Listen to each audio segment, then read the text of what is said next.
not a licensed physician. This is purely for education and for entertainment. And this video is on angiogenesis. It's typically viewed as a very good thing. Who doesn't want more blood vessel growth, more oxygen to tissues? For the most part, it is a very, very good thing. People do all sorts of special medical treatments and procedures and so on to increase it. Things like anabolic steroids, human growth hormone, hyperbaric oxygen chamber. These all increase angiogenesis. TB500, and I'm sure there's other peptides. There are a lot of rejuvenating healing procedures which increase angiogenesis. And for the most part, it is a good thing. The more oxygen you get, well, not just oxygen, but nutrient exchange. I don't know if people think about this so much, but kind of like a plant, you need it to suck in the nutrients from the soil. You have your own root system, which are your blood vessels. You need that system. Now, it depends on where the nutrients come from. They're probably largely coming from your stomach and your intestines. They go through your vein to your liver, well, veins to your liver, and then they end up going throughout the body. Some of them go through other systems, but the point is you are like a tree, like a plant. You need to use your root system to suck in all these nutrients, but you don't just need to suck them in and keep them like right here or right here. You need to then spread them out through your other root system. I don't know what to call it with plants. I'm not a plant expert, but the opposite of roots. Instead of pulling things in, they push out, but it doesn't push out of your body. It just pushes from one place to another.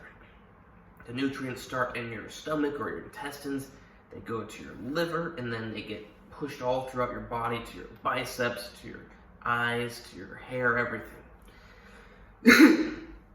And angiogenesis is good because you grow more blood vessels. Not only can they deliver more oxygen to certain tissues, but they can also deliver more nutrients. Not only can they deliver more nutrients, but they can drain more waste products. So there's a lot of benefits to having more blood vessels. For the most part, you want more blood vessels, but it's not always good. It can be problematic, and you should be cautious. Now, the hard thing is there's no certain number. We can't say, oh, make sure you take 300 milligrams or less testosterone. Make sure you keep your estrogen at, I don't know, whatever level. And estrogen also, I didn't mention this because I just said anabolic steroids, but estrogens are very, very potent at angiogenesis. But blood vessels are typically estrogen receptor positive and androgen positive, meaning that both androgens and estrogens cause their growth. They have other receptors as well, but that is worth noting for people that are in the fitness community who use such medications. It's worth noting for everybody because these are not just bodybuilding medications. These are important healing medications, tools. Every drug is a tool. When used correctly, it's very useful. When used incorrectly, it's very dangerous. A hammer is a very, very useful tool, but if you connect it to someone's cranium, it's very dangerous. If there's a nail on a piece of wood and you need to connect it to another piece of wood, that hammer is very useful. That hammer could allow you to build shelter to keep yourself warm, keep you alive, but it can also end a life. Same thing with medications. You just have to know how to use them correctly, and then you should only use them when it's the appropriate time. Now, of course, I'm not saying nobody should take anabolic steroids, for example, for bodybuilding. They're great for that, but it's not the most healthy endeavor. I'm not saying everyone should only do healthy things, but I'll end it there.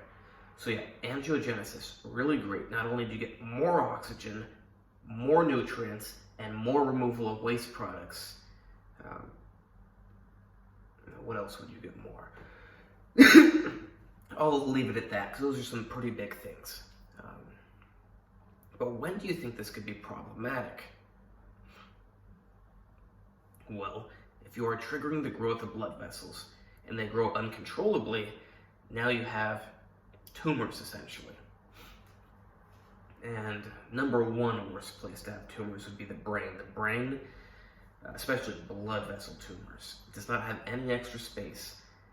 It can't form I don't know what the best word or most correct word would be.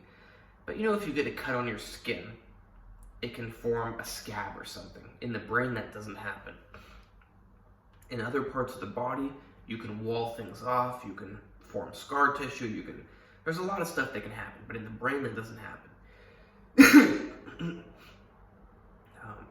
It can form a pseudo-capsule, but there's no real encapsulation in the brain. And there's also no free space. That's the biggest problem. You can't just add something extra inside of the human skull. It will cause pressure on part of the brain and cause brain damage. So brain would be worst place to get a tumor of any sorts. Actually, any tumor in the brain is considered malignant. It doesn't matter if it's cancer or if it's benign. And there is a difference between benign tumors and carcinogenic tumors. The difference is cancerous tumors are. Benign, it means something's growing, but it's like normal tissue. It just, you gave it too many signals or something and it grew extra. Like with these blood vessels, if you were to take a lot of anabolic steroids, a lot of HGH, go in the hyperbaric oxygen chamber, you might get a tumor composed of blood vessels, a hemangioma. The thing is, you most likely don't have problematic DNA, and it's just normal tissue that grew uncontrollably for a period of time while the stimulus was there. Cancer, on the other hand, doesn't even need that stimulus, or a normal level of stimulus for the cancer cells functions like an extremely high level. So cancer, on the other hand, it will just grow and grow and grow.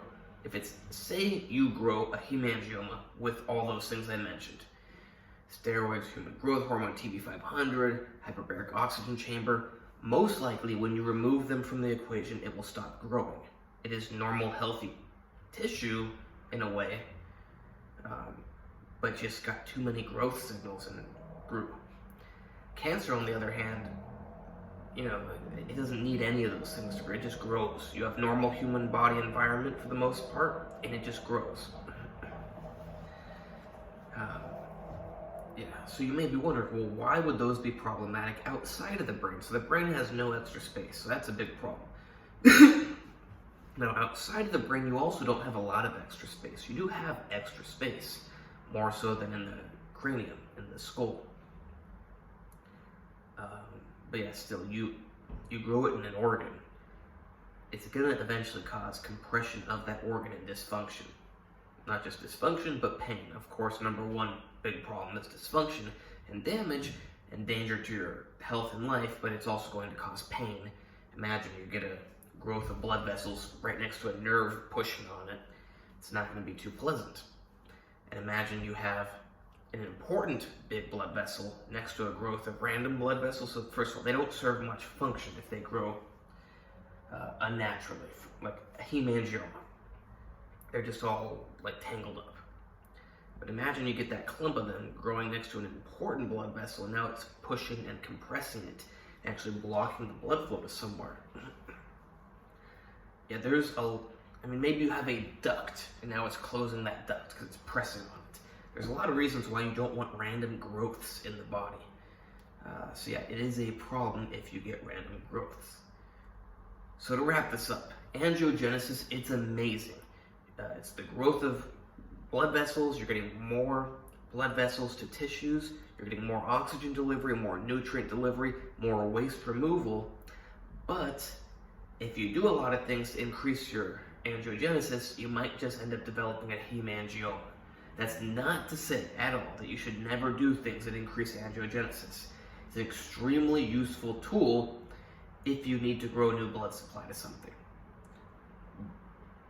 But it's got to be used carefully, and sadly we have no way of quantifying how much of whatever treatment, or especially how much of them used together, is safe and how much is dangerous. Which means that you should preferably only use it when needed. If you don't need it, you don't want to run the risk of overdoing it. Now, if you need it, then that risk of overdoing it is less important because you need it. If you have a blockage of a certain blood vessel and you don't want surgery, but you want blood supply to wherever that's going, growth of new blood vessels, collaterals is going to help. If you have no reason, then you don't want to take the risk of overdoing it. But if you have a reason, not advice, maybe worth it. But I just want you guys to know the benefits and the cons, the pros and cons of increasing angiogenesis. Please like, subscribe, and comment. Check out my other videos. Check out my Instagram, wherever you need to go to. I guess it's just on your phone, probably, or on your phone right now. Maybe you're on your computer. AndreyHutch, AndreyHutch. If you wonder why that's my Instagram name, it's because here in Belarus I go by Andrey. But it's not Andrey, it's Andrey. Interesting, one time my MMA coach was talking with someone, and then they shout over to me, Andrey, is it Andrey or is it Andrei? Because here it's Andrei. In somewhere like France, it's Andrey. It's a different name.